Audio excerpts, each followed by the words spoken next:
Second Republic কোনো slogan নয়, এটা একটি জবাবদিহিতামূলক, অন্তর্ভুক্তিমূলক ও মানবিক রাষ্ট্র প্রতিষ্ঠার অঙ্গীকার।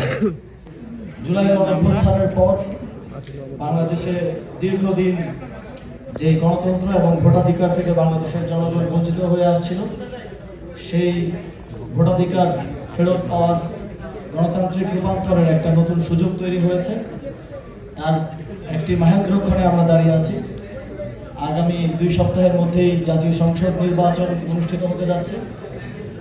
আমরা জানি তারুণ্যের প্রতি জুলাই গণঅভ্যুত্থানের পর জাতীয় নাগরিক পার্টির প্রতি আপনাদের আকাঙ্ক্ষা রয়েছে, দেশবাসীর আকাঙ্ক্ষা রয়েছে, এবং আপনারা আমাদের ইশতেহার, আমরা কি প্রমিস করছি, কি কমিট করছি, সেটা শুনতে দীর্ঘদিন ধরে আগ্রহী হয়ে আছে। আজকে সেদিন, আজকে সেই ইশতেহার ঘোষণা হবে।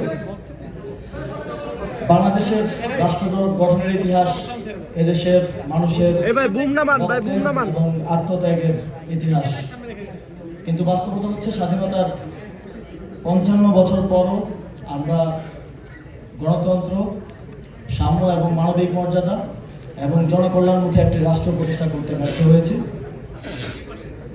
এই ব্যর্থতা এবং এই বাস্তবতা স্বীকার করাই আমাদের রাষ্ট্র সংস্কারের প্রথম ধাপ বলে আমরা মনে করি।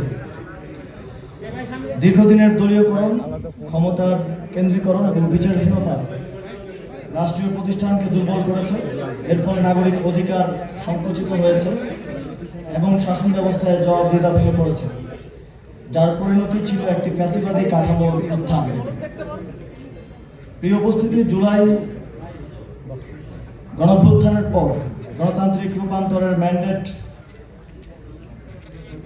জনগণের আকাঙ্ক্ষা এবং গণঅভ্যুত্থান ছিল জনগণের স্পষ্ট বার্তা রাষ্ট্রকে আগের কাঠামোতে চালানোর বিপক্ষে এবং একটি নতুন গণতান্ত্রিক রূপান্তরের মাধ্যমে রাষ্ট্রের পুনর্গঠন এবং পুনর্বিন্যাস। জাতীয় নাগরিক পার্টি বিশ্বাস করে মৌলিক ও কাঠামোগত সংস্কার ছাড়া স্থায়ী গণতান্ত্রিক রূপান্তর সম্ভব নয়। সেকেন্ড রিপাবলিক কোনো স্লোগান নয়, এটা একটি জবাবদিহিতামূলক, অন্তর্ভুক্তিমূলক ও মানবিক রাষ্ট্র প্রতিষ্ঠার অঙ্গীকার।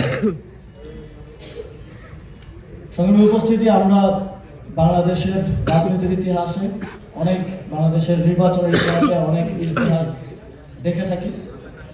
একটা কমন বিষয় আমরা দেখি যে কিছু কিছু ক্ষেত্রে একটা বেঞ্চমার্ক স্টাবলিশ হয়ে গেছে যে আমাদেরকে শিক্ষায়, স্বাস্থ্যের জিডিপির 5% বরাদ্দের কথা বলতেই হবে।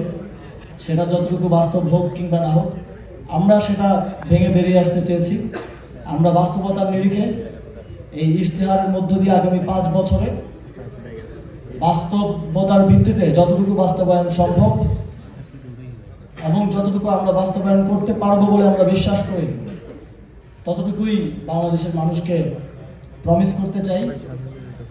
এবং আমরা কোনো অবাস্তব নাম্বার কিংবা কথা বলতে চাই না।